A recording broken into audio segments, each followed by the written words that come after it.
Alright, this is Ishan Qureshi और आज की क्लास में हम पढ़ रहे हैं चैप्टर नंबर 6 के MCQs. First statement, according to the KMT यानी काइनेटिक मॉलिक्यूलर थ्योरी के मुताबिक the movement of particles increases. Particles की जो मूवमेंट है वो बढ़ेगी। कब बढ़ेगी? अगर हम टेम्परेचर को इंक्रीज कर दें तो मॉलिक्यूल्स की जो मूवमेंट है वो इंक्रीज होती है। इसी तरह से movement of particle decreases with decrease in temperature. अगर हम टेम्परेचर को डिक्रीज कर दें तो ऐसी कंडीशन में मॉलिक्यूल या पार्टिकल्स की मूवमेंट डिक्रीज हो जाती है। It does not have particular shape. इन तीन चार स्टेट्स आपको दी हैं मैटर की, सॉलिड, लिक्विड, गैस और प्लाज्मा। कह रहे हैं it does not have particular shape. इनमें से कौन सी स्टेट है जिसकी पार्टिकुलर शेप नहीं होती? तो solid has a particular shape, liquid के पास पार्टिकुलर शेप नहीं होती और गैस के पास भी जो है वो पार्टिकुलर शेप नहीं होती है। They have strongest intermolecular forces. सबसे ज्यादा जो इंटरमोलिकुलर फोर्सेस हमें नजर आती हैं वो सॉलिड में नजर आती हैं। और याद रखिएगा, जब कभी भी इंटरमोलिकुलर फोर्सेस ज्यादा होती हैं किसी स्टेट में तो उस स्टेट में इंटरमोलिकुलर स्पेसेस जो है वो कम होती हैं। Like if a state has greater intermolecular forces ज्यादा हैं तो इंटरमोलिकुलर स्पेसेस कम होंगे। जैसे हमें नजर आता है सॉलिड में इंटरमोलिकुलर स्पेसेस यानी मॉलिक्यूल्स के दरमियान में स्पेसेस नहीं है और स्पेसेस ना होने की वजह से इनके दरमियान में इंटरमोलिकुलर फोर्सेस ज्यादा हैं।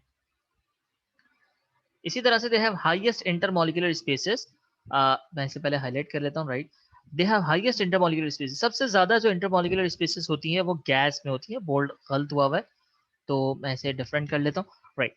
तो सबसे ज्यादा जो स्पेसेस हमें नजर आती हैं वो गैस के अंदर नजर आती हैं। गैस के जो मॉलिक्यूल्स होते हैं वो काफी डिस्टेंसेस पर होता है as compare to the liquid and solids.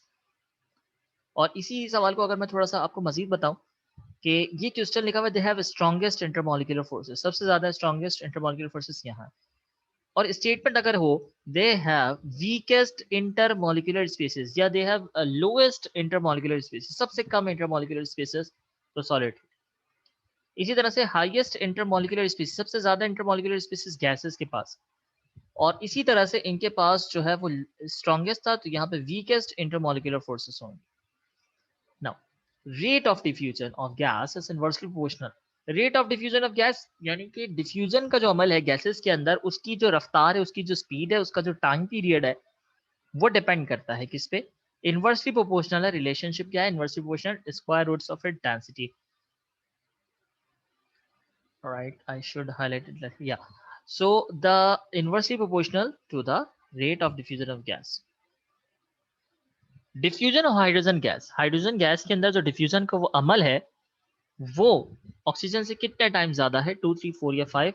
तो it is 4 times faster than the oxygen gases. तो यह हम फॉर्मूले के अंदर लिख के भी कर सकते हैं और अब फॉर्मूला हम लगाएंगे rate of diffusion of gases का।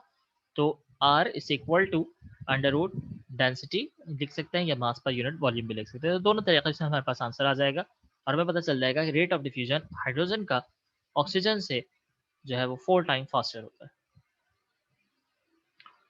बॉइलिंग पॉइंट ऑफ वाटर, ये आपको मालूम ही है, boiling point of water 100 degree Celsius होता है।